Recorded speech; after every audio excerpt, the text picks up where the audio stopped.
ভিডিওতে একটি লাইক দিবেন। আর যারা এখনও আমার চ্যানেলটা সাবস্ক্রাইব করেননি তারা প্লিজ সাবস্ক্রাইব করবেন এবং পাশের বেল আইকনে ক্লিক করে দিন। বাপুরাম সাপুড়ে কোথা যাস বাপুরে, আয় বাবা দেখে যা দুটো সাপ রেখে যা। যে সাপের চোখ নেই, শিং নেই, নখ নেই, ছোটে নাকি হাঁটে না, কাউকে সে কাটে না, করে না কো ফোস ফাঁস, মারে না কো ঢুস চাস, নেই কোনো উৎপাত, খাই শুধু দুধ ভাত। সেই সাপ জানতো গোটা দুই আনতো, তেড়ে মেরে ডান্ডা করে দি ঠান্ডা।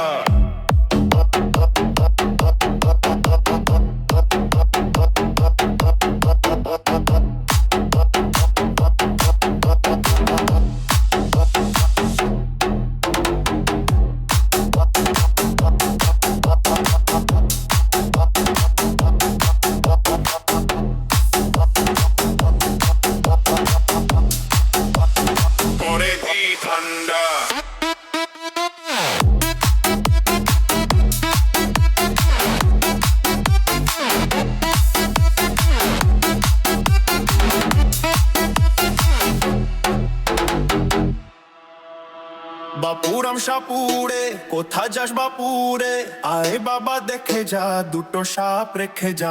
যে সাপের চোখ নেই, শিং নেই, নখ নেই, ছোটে নাকি হাঁটে না, কাউকে সে কাটে না, করে না কো ফোস ফাঁস, মারে না কো ঢুস টাস, নেই কোনো উৎপাত, খায় শুধু দুধ ভাত। সেই সাপ জানতো গোটা দুই আনতো, তেড়ে মেরে ডান্ডা করে দি ঠান্ডা।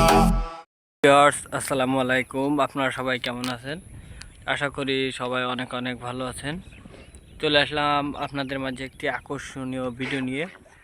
ভিডিওটি শুরু করার আগে যারা আমার চ্যানেলে নতুন তারা অবশ্যই আমার চ্যানেলটিকে সাবস্ক্রাইব করবেন। কথা না বাড়িয়ে চলুন ভিডিওটি শুরু করা যাক। দেখতে পাচ্ছেন এই যে একটা মুরগির খাঁচা, এর ভিতরে আপনার পোলট্রি মুরগি যেগুলো আছে ওইগুলো রাখা হয় বাজারের দিনে বিক্রি করার জন্য।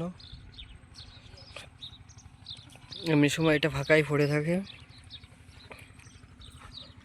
তো এটা আসলে আজকে বাজারের দিন নাই, এই জন্য ফাঁকা রয়েছে। বাজারের দিনে এর ভিতরে মুরগি রাখা হয়, এখান থেকেই যারা বাজার করতে আসে তারা মুরগি কেনাকাটা করে থাকে।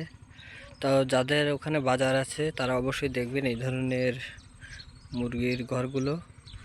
সবাই ভালো থাকুন, সুস্থ থাকুন, আল্লাহ হাফেজ।